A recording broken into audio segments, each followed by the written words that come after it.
प्रणम्य सृजनाधीशं लब्धि साम्राज्य संयुतम श्री सिद्धि चक्र यंत्र शार्चाम सहस्र गुणामृवे।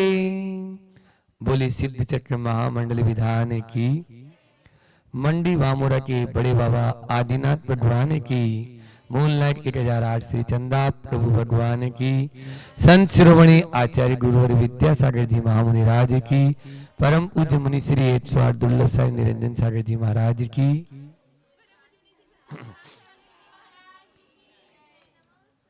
कल अपन ने जो इस मांडने का पूरा मूल था या मांडना कैसे बना है, उस मांडने में क्या क्या है, जो शक्ति बीज माया बीज हैं, उन सब का अपन ने बहुत ही अच्छे तरीके से इसको देखा था।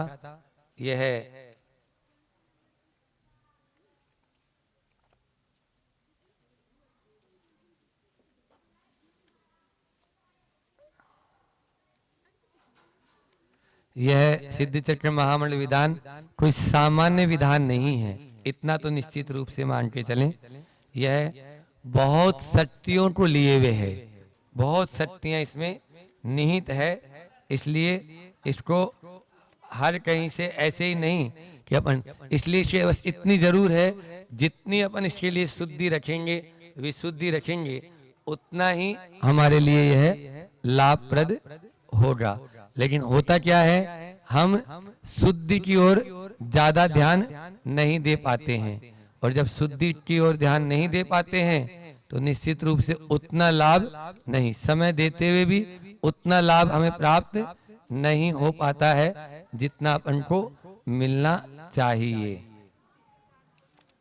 शुद्धि से तात्पर्य यह है कि बाहरी शुद्धि है ना, बाहरी शुद्धि अपन को, यानी जो है पूर्ण शुद्ध, जैसे वस्त्र आदि की शुद्धि है, ये भी शुद्धि है।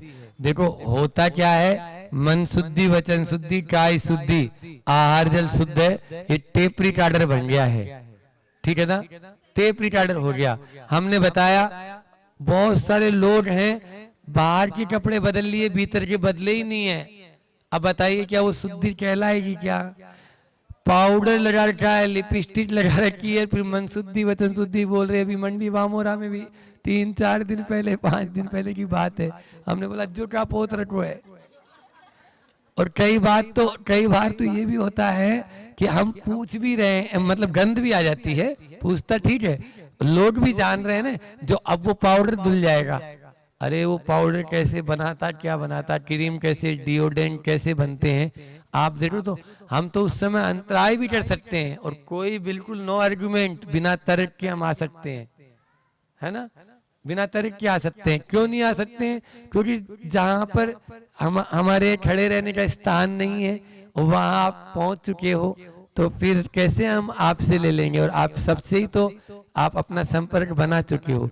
इसी प्रकार से, जिस प्रकार से वो तो चलो हम चलते फिरते तीर्थ हैं, लेकिन यहाँ तो प्रभु बोलते नहीं, लेकिन वो अपन को तो ये बात आगम में तो बोल के गए हैं ना, कि शुद्धि का किस प्रकार से अपन को हाँ ध्यान रखना है। अब गुस्सा हो रहे हैं, आपस में एक दूसरे से लड़ रहे हैं, तो क्या मन की शुद्धि बचेगी? बोलो, आप ही बोलो। हाँ ये तो अब वो वही चोटे में ही दमा चोटड़ी हो रही है, तो वो गड़बड़ हो जाता है। एक दूसरे के परिणाम, वो क्यों चला रही है, हम क्यों नहीं चला सकते हैं, या उसके हाथ से तो आचार्य से महाराज जी ले रहे हैं, हमारे हाथ से क्यों नहीं ले रहे? ऐसे ऐसे परिणाम कर लेते हैं, तो कैसे उद्धार होगा? अरे महाराज जी की मर्जी है, किसी से भी ले और जो दे रहा है, ठीक है, हम राग द्वेष नहीं कर रहे हैं, लेकिन हमें मालूम है कि वो व्यक्ति दे रहा है तो शोधन करके दे रहा है। हम तो, हमारे यहाँ ये एंटीना है, देखो छोटा सा है ना, इधर एंटीने में तुरंत आ जाए है, अच्छी ये हमें आउट करके जाएगी या जाएगा, ये हमें आउट करके जाएगी या जाएगा। तो हम पहले अपना वो भाई, उस बॉल को हम खेलते ही नहीं है ना। जिस पे सचिन तेंदुलकर आउट होने की सोचे, उस पे बल्ला ही मत घुमाओ ना। उसको मालूम है कि इस पे मैं बैट घुमाऊंगा, सामने वाले काम है केवल बॉल को फेंकना, बल्ला घुमाना तो मेरा काम है ना। भैया समझ में नहीं आ रही ना? आवाज कम कर दो या उसको वैसे सुनो, वहां इधर मेरी तरफ मुड़ करके रख दो, तो इनको भी सुनाई नहीं देगा और मुझे खाली चाहिए बस। और इको कम कर देना, ठीक है। हाँ ये बहुत बढ़िया, अब सही है। पाठशाला में ऐसे लगाते थे। अब उसका इको जो है ना, इको यदि थोड़ा कम कर दो जिससे कि आवाज गूंजे नहीं। अब आप लोगों को अच्छा सुनाई दे रहा होगा ना, और मुझे भी अच्छा दे रहा है, तो दोनों काम हो गया। वो हमारा भी तो ध्यान रखा है ना कि महाराज जी को भी तो रिटर्न चाहिए। हाँ, हमें आपको सुनाना ही नहीं है, हमें तो स्वयं को ही सुनना है ना, क्योंकि भगवान ने यही बात बोली है। तो अपन ये मन शुद्धि, शुद्धि विशुद्धि अनुशासन और तन्मयता, या शुद्धि विशुद्धि भक्ति और विरक्ति, ये चार बातें अपन को बार बार ध्यान में रखना है। जब कभी भी अपन कुछ भी करेंगे, दाता के 7 गुण होते हैं, है ना, तुष्टि भक्ति, तुष्टि शक्ति श्रद्धा, हाँ विज्ञान, अलुब्धता विनय विवेक, है ना। इन्हीं को घुमा फिरा के आचार्यों ने बोल दिया, इसमें से 7 निकाल लेना, बाकी छोड़ देना। नहीं, इसलिए कि एक्चुअल में क्या है, जैन तत्व विद्या में जो दिया है तो वो अलग दिया है। फिर आचार्य भट्ट ने दूसरों ने दूसरे कहे, तो वहां पे भी रत्न श्रावकाचार्य में भी हाँ आ जाएंगे, आ जाएंगे, आ जाएंगे। लेकिन सबसे बड़ा गुण मानता हूं मैं विवेक। विवेक मंजूषा आप लोगों को पढ़नी चाहिए, विज्ञानमती जी की विवेक मंजूषा यदि जो पढ़ लेगा, निश्चित रूप से उसका विवेक आएगा ही आएगा। हर चीज में विवेक होना चाहिए, बहुत बहुत, मतलब यानी मतलब मुनियों के लिए भी वो पठनीय है, पठनीय है। हाँ, विवेक मंजूषा नहीं पढ़ी हमने तो बाटी कई बार, तो उनकी सब मंजूषा ही मंजूषा है। तत्वार्थ मंजूषा है, विवेक मंजूषा है, शील मंजूषा है, संस्कार मंजूषा है, बहुत सारी। तो हम कौन की बोल रहे हैं? हाँ, शील मंजूषा खाली विशालमती जी की है, लेकिन है मंजूषा ही। और तो अब वो दोनों एक ही संग एक ही था ना, उस समय थी माता जी। तो ये तो इन 7 गुणों का अपन को पालन करना है। सब अपना हो रहा है, इसलिए आगे की ओर चलते हैं। वो परचाई जो है ऊपर की ओर रह गया सर, मुझे लगता है। हाँ, ये आया था कि ये जो व्यंजन और जो स्वर है इसमें, ये बीज अक्षर कहलाते हैं। अक्षर का मतलब अभी उस दिन बात हुई थी, जिस हाँ न क्षर इति अक्षर है ना, जिसका अक्षर नहीं हो, अविनस्वर, जो कभी नाश को प्राप्त नहीं होता, ऐसे ये बीजाक्षर है। बीज का मतलब होता है, जैसे मैंने बताया था, कि जो एक वृक्ष या एक श्रृंखला को जन्म देने की शक्ति रखता है, एक पूरी आगे की संतति उसी से चलती रहती है, वह व्यंजन और स्वर। स्वर को शक्ति अक्षर कहते हैं और व्यंजन को बीज अक्षर, बीजाक्षर। जो व्यंजन होते हैं उनको बीजाक्षर कहते हैं और स्वर को शक्ति अक्षर, ये शक्ति अक्षर है। फिर यहाँ पर जब हम लोग केवल ज्ञान कल्याणक मनाते हैं ना, तो जो इसमें जो नाभि में लिखा हुआ है, कल मैंने बताया था, ऊर्ध्वाधूरयुतम सबिंदु सपरम ब्रह्मस्वरा वेष्टितम। ये प्रत्येक पूजा की स्थापना के पहले ये पढ़ते हैं ना अपन, है ना।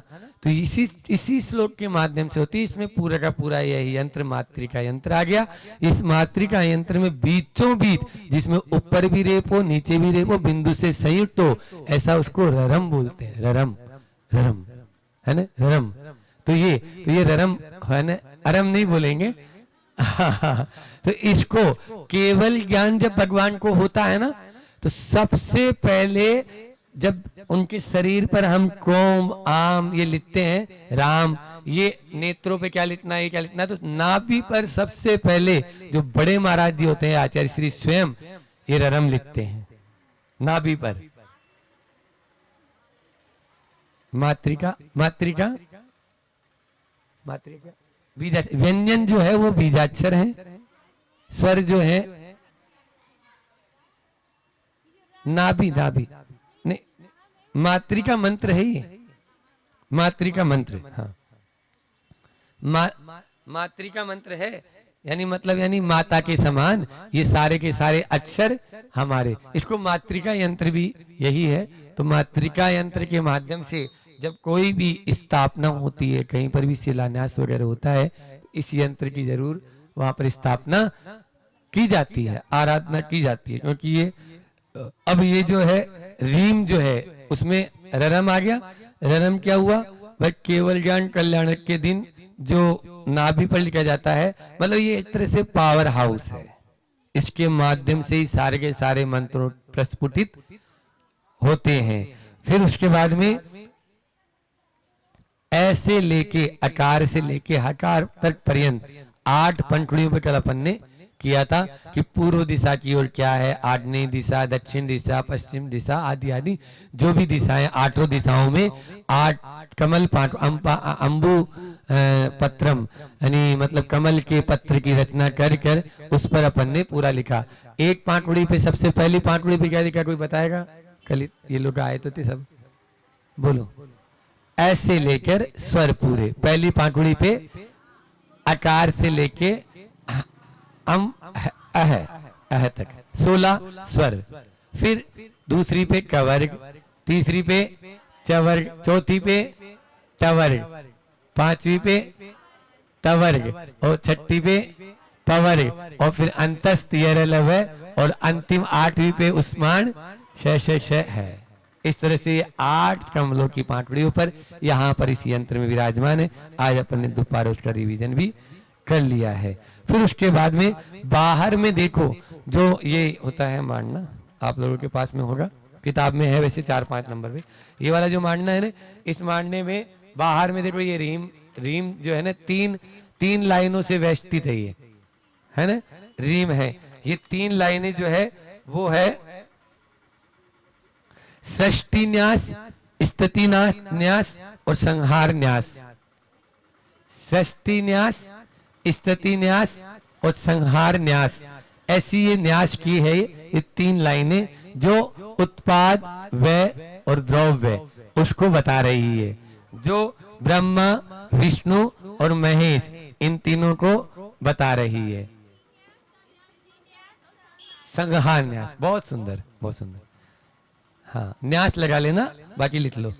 फिर उत्पाद व्यय द्रव्योत्तम भी हो गया। मन वचन काय, इन तीनों की और रत्नत्रय, इन तीनों की भी प्रतीक। आप 3 को किसी भी रूप में अपन बना सकते हैं। वो तीनों मन वचन और काय से हमारा पूरा संसार बढ़ रहा है, तो अब उसको विराम दे दिया।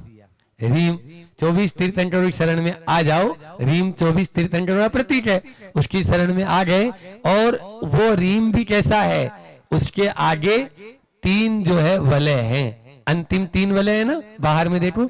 उन 3 वलय की अभी मैंने बता दी, चाहे वो स्थिति सृष्टि न्यास, स्थिति न्यास, संहार न्यास बोल दो, चाहे ब्रह्मा विष्णु महेश बोल दो, चाहे उत्पाद व द्रव्य बोल दो, चाहे मन वचन का या रत्नत्रय स्वरूप ये बताया है। इनके माध्यम से हम निश्चित रूप से अपने जो प्रवृत्ति है उसको सीमित कर सकते हैं। क्योंकि 24 तीर्थंकर की शरण में जाने के बाद में वह उन जैसा, अपन सवेरे की प्रवचन सभा में लेंगे इसको कल के, कि आचार्य समंत भद्र स्वामी जब बोलते न पूज्या तरागे न निंदिया नाथ विवांत वेरे, है ना, तथापिते पुण्य गुण स्मृति ना पुनः तु चित्तम दुरितांजनेभ्यो। कितनी अच्छी यानी जो है कारिका, ये 2 कारिकाएं हैं इसमें, कि कोई बोलता है अरे तुम लोग पूजन कर रहे हो, उसमें तो बहुत आराम सारम करना पड़ा, यहाँ पर देखो इसको बराबर किया, ये किया, वो किया, ऐसा किया, रात में किया, दिन में किया। तो बोलते हैं देखो सावध्य जो है ना वो कम और बहु पुण्य रासो, बहुत पुण्य की राशि अपन को मिल रही है। इसके माध्यम से आचार्य समंत भद्र स्वामी कह रहे हैं, वहां पर कह रहे थे नंद इंदिया नाथ विवांत वेरो।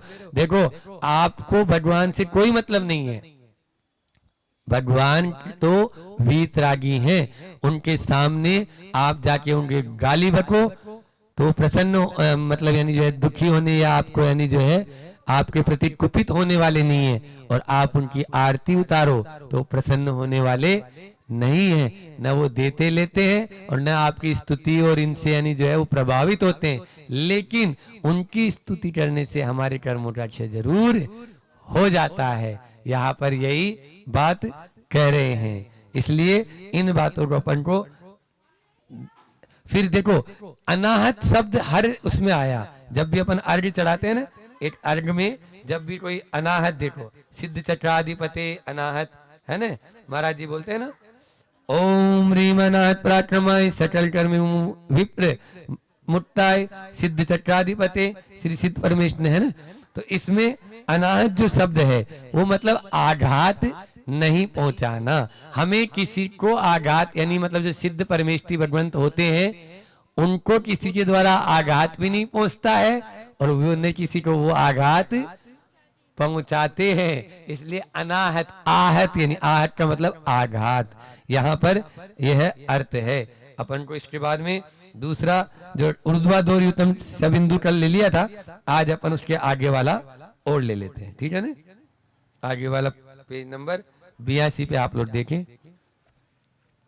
निरस्त कर्म संबंधम सूक्ष्मम नित्यम निरामयम वंदेहम परमात्मान ममूर्तम अनुपद्रवम। ठीक है ना, बोलना चाहे तो बोल सकते हैं एक बार।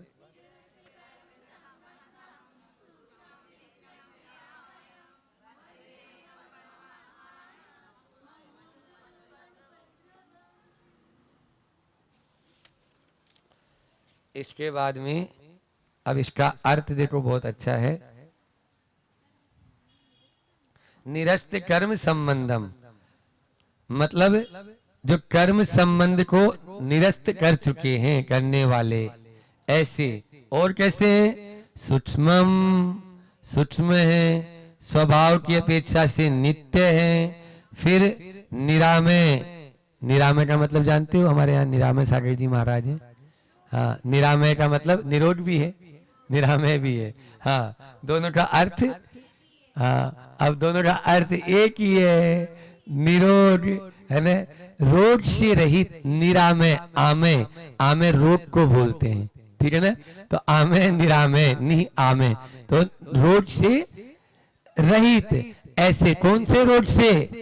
डायबिटीज से, हार्ट अटैक से, कैंसर से, हाँ भव रोग से, जन्म जरा मृत्यु। ये जो भव में चल रहा है ना हमारा चक्र, सिद्धों के चक्र का स्मरण या सिद्धों के चक्र का पाठ या सिद्धों के चक्र की आराधना करने का मुख्य उद्देश्य क्या है? कि संसार का चक्र हमारा खत्म हो जाए, ये चक्र को मिटने का। ये परिक्रमा भी हम इसीलिए बनाए पथ, कि भैया संसार की परिक्रमा तो हमेशा चल ही रही है, अब तो प्रभु की परिक्रमा कर ले, ताकि वो जो भाव की परिक्रमा अपनी मिट नहीं रही है वो हमारी इच्छा को प्राप्त हो जाए। इस तरह से जन्म जरा और मरण, ये सांसारिक आदि व्याधि जो है उनसे रहित हैं। फिर कर्म रहित हो जाए। वंदे हम अहम, मैं वंदना करता हूं ऐसे परमात्मान ममूर्त मनुपद्रवम। उपद्रवम, उपद्रवम का मतलब होता है अनुपद्रवम, मतलब सांसारिक हेतुओं का अभाव हो जाने से उपद्रव रहित सिद्ध परमात्मा है। ऐसे सिद्धों को मैं वंदे हम, हाँ नमस्कार करता हूँ, इतना अर्थ है। फिर से अपन लगाते हैं कि जिन्होंने अपने निरस्त कर्म संबंधम, कर्म रूपी जो संबंध है उसको पूर्ण रूप से, संपूर्ण रूप से निरस्त कर दिया है। संपूर्णता का प्रतीक देखो, वैसे भी जो अविनश्वर पद को प्राप्त कर लेते हैं वो संपूर्ण होते हैं, ठीक है ना। भाग्य योग से आपको 9 दिन मिले हैं, तो 9 भी शाश्वत अंक कहलाता है, अविनश्वर अंक कहलाता है। जाप भी 9 अक्षरी, नवाक्षरी बोलते हैं उसको, नवाक्षरी 27 अक्षरी, ये दोनों जाप बहुत बहुत 27 अक्षरी, जिसमें रत्नत्रय है ना, सम्य दर्शन, सम्य ज्ञान, सम्य चारित्र्य में ऐसा करके ऐसी आउसा के माध्यम से वो शुरू होती है, वह 27 अक्षरी जाप कहलाती है। ज्ञानार्णव में आया है और उसका अचिंत्य प्रभाव है, मतलब। और एक बात और बता दूं, यह विधान भी 8 वर्ष तक लगातार तीनों अष्टानिका में कोई करता है संस्कृत वाला, तो वो मूर्ति परंपरा से मूर्ति का भाजी बन जाता है। मूर्ति का मतलब ये उत्कृष्ट बताया।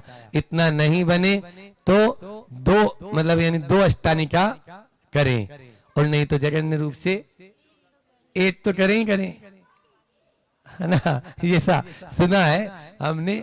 तो ये साल में 3 बार आप यदि इसको करेंगे तो निश्चित रूप से जितना जितना कम करते जाएंगे उधर से आपका पेमेंट भी कम होता जाएगा।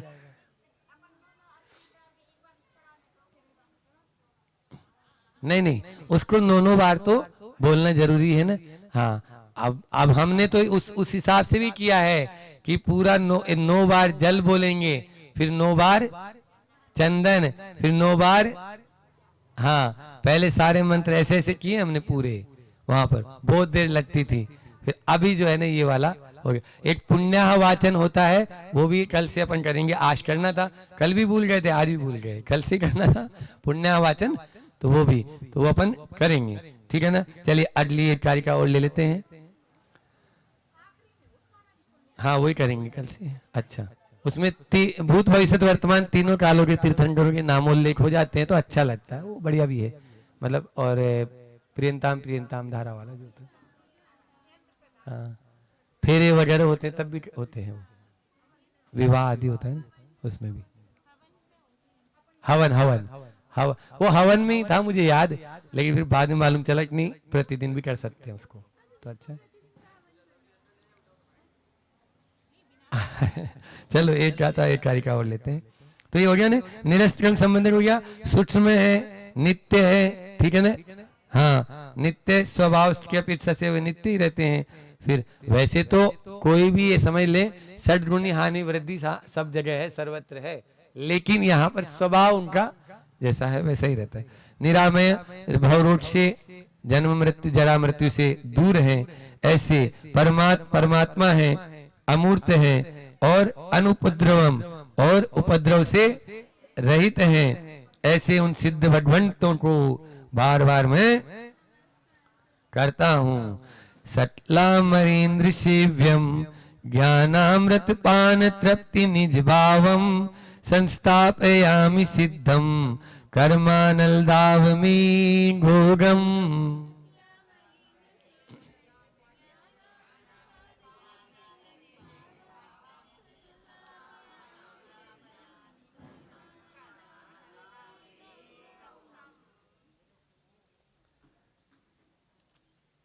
सटलाम अमरेंद्र, अमरेंद्र बोलते हैं देवों को।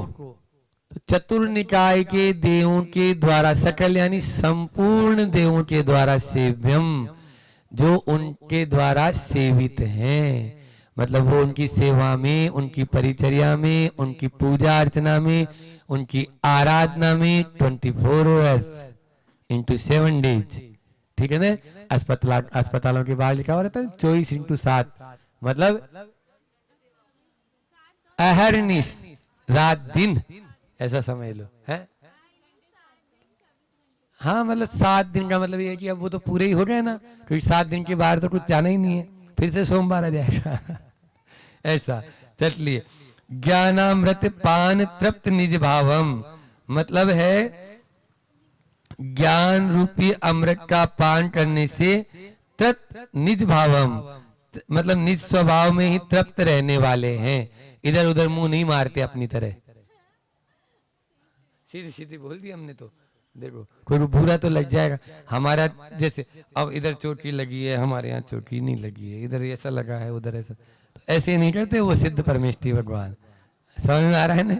ज्ञानामृत, ज्ञान रूपी, कितना अच्छा विशेषण सिद्ध होगा। ज्ञानामृत पान तृप्त निज भाव, हाँ एक अनेक राजे, ज्ञान रूपी अमृत का पान कर। एक संस्मरण याद आ गया आचार्य, लेकिन टाइम तो हो जाता है अपना। हाँ बहुत अच्छा संस्मरण है कि पपोरा में थे हम लोग अभी, और पपोरा जी में गर्मी का मौसम भयंकर गर्म, अच्छा गर्मी थी उस समय, है ना। और वहां पर उसी समय आचार्य ज्ञान सागर जी महाराज का समाधि दिवस भी आता है, तो ज्ञान सागर समाधि दिवस पे कुछ न कुछ विशेष होता है, इतना तो निश्चित ही है कि गुरुजी अपने गुरु के प्रति इतने वो हैं कि कोई भी बिना मुहूर्त के सौदे किसी भी दिन हो कुछ भी हो, अमावस्या के दिन उनकी संलेखना समाधि हुई थी तो अमावस्या के दिन ही वो करना चाहते हैं। कोई वो सबसे बड़ा मुहूर्त मानते हैं उसको आचार्य श्री ज्येष्ठ कृष्ण अमावस्या, तो अमावस्या के दिन। वैसे भगवान महावीर स्वामी भी अमावस्या को मोक्ष गए थे, हाँ, और योग सागर जी महाराज की दीक्षा भी अमावस्या को हुई थी, तो इसलिए कोई वो नहीं है। अपन लोग जरूर उसको काली रात मानते हैं, लेकिन आचार्य श्री जी में इतनी कैपेसिटी काले को भी उजाले में बदलने की क्षमता रखते हैं, क्योंकि उनका तप का प्रभाव ऐसा है कि वहां पर काला कुछ रहता ही नहीं, सब उजाला ही उजाला रहता है। तो वहां पर थे।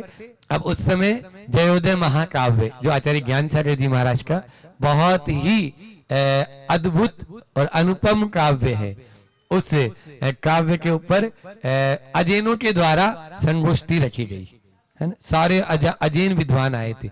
अब अजैन विद्वान होते हैं, हालांकि उनको पहले से लिख के दे दिया था कि आप मंच पर पानी नहीं पी सकते हैं, गुरुओं के सामने ऐसा रहेंगे तो वहां पर ये नहीं कर सकते, वैसे नहीं कर सकते, मतलब बहुत सारी अपनी जो आचार संहिता होती है जो पांडाल की या और अन्य तो वैसी रहती। लेकिन अब एक व्यक्ति जो थे बहुत अच्छे बड़े विद्वान, अच्छी चोटी रखे हुए बनारस से आए थे, लेकिन अब वो बोलते बोलते उनका गला सूख गया। गला सूख गया तो वो पानी पीने लगी, नहीं बोतल थी उनके उसमें ही छोटी सी वाली, तो बोतल उनके बैग में रखी हुई थी, तो निकालने लगे तो उन्होंने मना कर दिया। कार्य करता हूँ ना कि भाई है ना। तो आचार्य श्री जी जो है ना अपना माइक चला के बोलते हैं कि आप तो ज्ञानामृत का पान स्वयं कर रहे हैं और औरों को करा रहे हैं, कहाँ इस पानी की ओर दृष्टि रख रहे हैं अपन। बहुत बहुत अच्छा है जो है ना। हाँ, विप्र की परिभाषा उन पंडित जी ने बहुत गजब की बताई थी दीदी, कि दोनों ही उपसर्ग हैं। विप्र कैसे बना कि वो दोनों ही उपसर्ग है। विप्र यानी ब्राह्मण होता है ना, तो विप्र शब्द उसमें आया है जयोदय में। तो बोले विप्र कैसे बना, बोले दोनों ही उपसर्गों से फिर विप्र बना जाता है। ब्राह्मण ऐसे ही नहीं बन सकता है आदमी। आदमी ब्राह्मण तब बनता है जब उपसर्गों को सहन करे, और इसी ब्राह्मण की जो वर्ण की स्थापना भरत चक्रवर्ती ने की थी। पहले 3 ही वर्ण थे, त्रिवर्ण चलता था आदिनाथ भगवान के समय। चतुर्वर्ण की स्थापना कौन ने की, भरत चक्रवर्ती ने। आप लोगों ने आदिनाथ पुराण पढ़ा होगा तो उसमें आया भी है कि ये ब्राह्मण वर्ग की स्थापना उसने की, और उस ब्राह्मण की क्या गजब की व्याख्या की थी, बहुत गजब की। वो श्रवणीय है वो कैसे या जो भी वहां पर हुआ था। अरे 22 उपसर्ग होते हैं ना, जैसे अनु है ना, या आ भी उपसर्ग है, तो ये सब तो वी भी उपसर्ग है और प्रभु। जैसे प्रमाण सारे के आगे क्या लगा रखा है, मान मा धातु थी, मान धातु थी, मान धातु में प्र उपसर्ग लगा तब प्रमाण बना है। चलो तो हम सब उपसर्ग वाले था, उपसर्ग वाले ही है जितने ही महाराज जी है, बहुत कम होंगे। हाँ वो सब में उपसर्ग तो है ही। नी में तो 2 होते हैं, निस भी होता है और निर भी होता है, तो कहीं कहीं 20 उपसर्ग होते हैं ना, वो इसीलिए होते हैं। जो निर और निष्ठ को अलग अलग मानते हैं ना, तो वहां पे एक और है दुस और दूर। क्या बात है, दुस और दूर, बिल्कुल दो भी उपसर्ग है। हाँ, दुर्लभ होता है ना, है।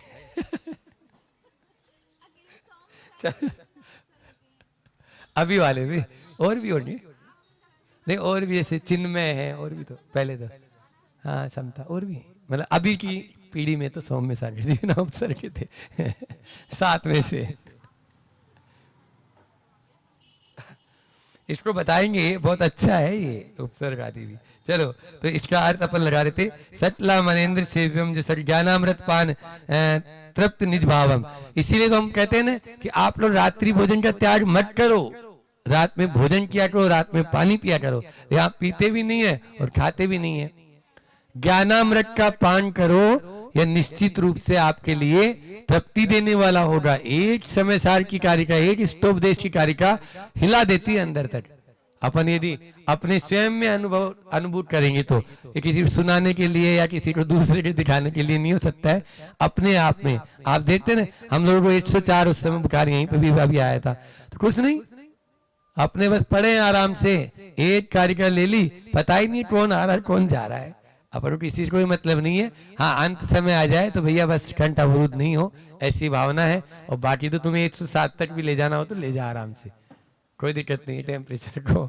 इस तरह से यहाँ पे तो ये निज भावम, जो हमेशा अपने निज स्वभाव में ही तृप्त रहने वाले हैं। फिर क्या बोल रहे हैं देखो, कर्मानल दाव मेघ गोगम ओगम, कर्म रूपी जंगल की आग को बुझाने के लिए मेघ समूह है, अर्थात बादलों के समान है। आहा, बहुत ही सुंदर है कि कर अपने अपन क्या है, अपन जल रहे हैं। अपन लोग भले ही बाहर से हंसते हुए नजर आ रहे हैं, या बाहर से अपन बोले महाराज जी अपन कहाँ जल रहे हैं, कोई आग थोड़ी लगी है, लेकिन आग लगी है ऐसी, वो बोलते ना, सताते चोट दे दे कर मगर रोने नहीं देते, लुटेरे बहुत देखे हैं मगर इनसे नहीं देखे। लुटेरे बहुत देखे हैं मगर इनसे नहीं देखे, और सताते हैं चोट दे देकर, लेकिन रोने नहीं देते। ये कर्म रूपी लुटेरे ऐसे ही हैं। हाँ, ये कर्म रूपी लुटेरे हैं। इस कर्म रूपी आग में हम लोग दाह में जल रहे हैं। इसको केवल और केवल मात्र वे मेघ के समान शीतल जल प्रदान करने वालों के समान हैं। अपन देखो जितनी देर इनकी प्रभु की शरण या प्रभु की भक्ति करते हैं, कोई विचार इधर उधर के नहीं रह पाते और पूरे उसमें लीन हो जाते हैं। और मैं तो बोल रहा हूँ उसका इतना फोनेटिक, आपको स्वयं को देखना ने, 8 दिन बाद में, अब तो 6 दिन और बचे हैं, 6 दिन बाद में स्वयं में आपको तृप्ति ऐसी, मतलब ऐसा अनुभव होने लगेगा कि अद्भुत विधान है, हर साल करना चाहिए अपन को। इसलिए जहां रहे वहां, शुरुआत मंडी वामोरा वालों को सौभाग्य मिला है। मंडी वामोरा शुरुआत हुई अभी हमारी मुनि अवस्था में, तो वैसे तो किए ही अपन। तो ये संस्थापयामि सिद्धम है ना, संस्थाप यानी सिद्धम है, मतलब ऐसे उन सिद्ध परमेष्ठी को मैं यहाँ पर स्थापित करता हूँ जो ठोने में। हाँ, एक बार देखो एक हंसी मजाक का और चुटकुला सुना देते हैं लोगों को, हो गया वैसे तो टाइम भी। तो क्या है, एक बार एक पंडित जी थे, नाम अब ओपन करेंगे, हालांकि वो अब नहीं रहे और बहुत अच्छे टीवी पे आते थे। तो वो पंडित जी प्रश्न कर लिए कि महाराज जी, यदि हम, क्योंकि वो ठोना की स्थापना नहीं करते थे वो पंडित जी, है ना, ठोना होता है ना, ठोना, उसकी स्थापना। और जबकि पूजा के 3 अंग है उस ठोना में। एक आप लोग ये जो हाँ 6 अंगों में से कल बताएंगे, 6 अंगों में से 3 अंग तो वही है।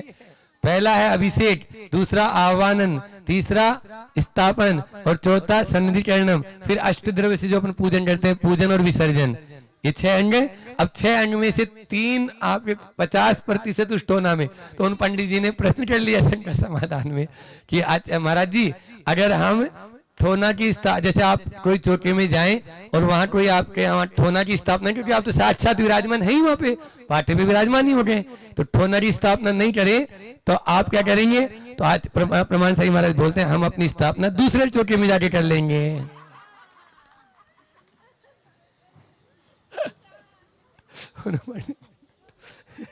हम अपनी स्थापना दूसरे चोट में कर लेंगे ना। संस्थापयामि सिद्धम, हम सिद्धों की स्थापना कर रहे हैं। अरे वो लोग करते नहीं ना, एक परंपरा जो है वो नहीं मानती है और उसमें थोड़ा सा वैसा है, तो वो अलग चीज है। लेकिन आप उस दृष्टि से यहाँ इधर शायद वो नहीं है, फिर भी कोई आ जाए तो उनकी बातों में नहीं आना है। अपन को स्थापना अच्छे से, भले ही साक्षात विराजमान है। देखो ठोना का और भी, आप ये बताओ कि बल्ब काय से जल रहा है? लाइट से। लाइट काय में है? तार में। तो लिया और ट्रांसफार्मर से उठा के एक साथ एकदम से, बस ठोना वही काम कर रहा है। ठोना प्रभु के और आपके बीच में उस ट्रांसफार्मर का काम कर रहा है, जो कन्वर्ट करके, क्योंकि प्रभु के अंदर इतना पावर है जो आप झेल भी नहीं पाएंगे। आप डायरेक्ट, जैसे मैंने झरने का भी उदाहरण दिया था उस समय, कि झरने से अपन डायरेक्ट पानी पीना चाहे तो नहीं पी पाएंगे, उसको अपन किसी बर्तन में लेंगे। तो इसलिए तीर्थंकर की दुनि गण धरनी सुनी, अंग रचे चुनी ज्ञान मई, है ना, आता है ना ये पूजा के अंदर कि तीर्थंकर की ध्वनि को उन्होंने सुना, फिर गूंथा और गूंथ के फिर हमें दिया। तो इसलिए पहले अपन घड़े में ले सकते हैं पानी, घड़े से फिर अपन जग में ले सकते हैं, जग से भी डायरेक्ट नहीं पी सकते अपन, फिर उसमें भी ग्लास में लेके ही पीना होगा, नहीं तो मूर्खता कहलाएगी, है ना, वो सभ्य व्यवहार नहीं कहलाएगा इस प्रकार से। तो ये जो ठोना है, इस ठोने की स्थापना उसी अनुरूप उसी प्रकार से होना चाहिए और होती है, और ये पूजा का एक अंग है, एक या नहीं 3 अंगों की अभी आपके सामने बात हमने कही। जिनवाणी स्तुति करते हैं, मिथ्यात्म नाश वेको, ज्ञान की प्रकाश वेको, आपा परिभाष वेको,